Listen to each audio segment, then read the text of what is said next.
Each Varna category will be taken up and their position and status will be highlighted at the same time, underlining the deviation from the traditional Dharmashastric ideas. Now the Brahmana enjoyed the highest ritual status in society. We get that picture from the Dharmashastras, basically. They were the most literate group in the society who could interpret the Vedic tradition, the epico-Puranic tradition, as well as the sectarian Bhakti cult traditions.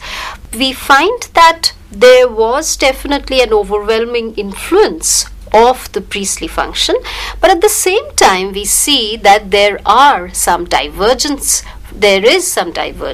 from the traditional picture. Ma'am, yes? I would just like to ask a question, that you have just said that there was modification, at times substitutions from Dharma Shastras, and that there was changes in those Varna systems.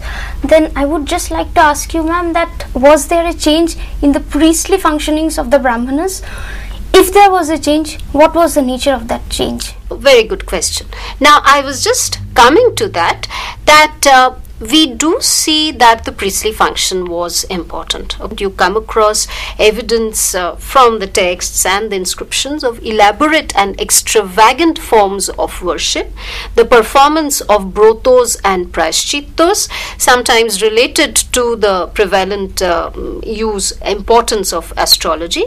So all these things were happening, and which is emphasizing the priestly function of these particular social group. But we have to understand the changed scenario.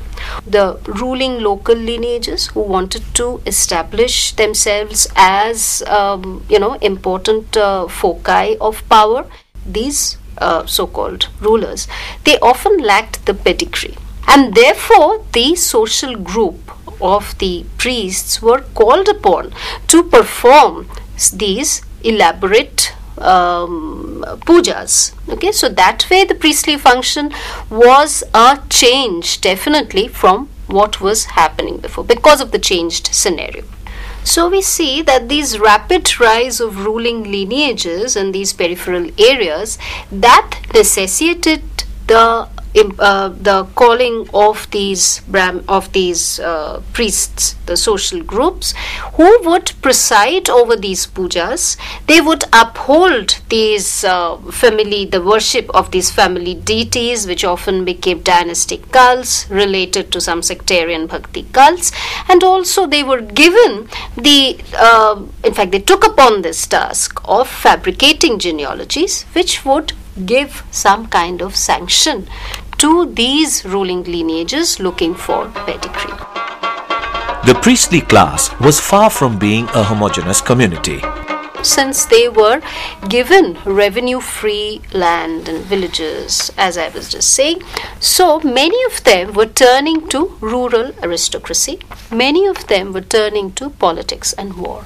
Also, we find that among these groups, some of them were in a very depressed condition.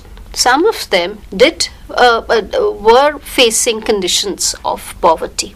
And we frequently come across references to Brahmana horse dealer, beetle seller, then artisans, dancers, okay, and people belonging to this community selling wine, clarified butter, and milk.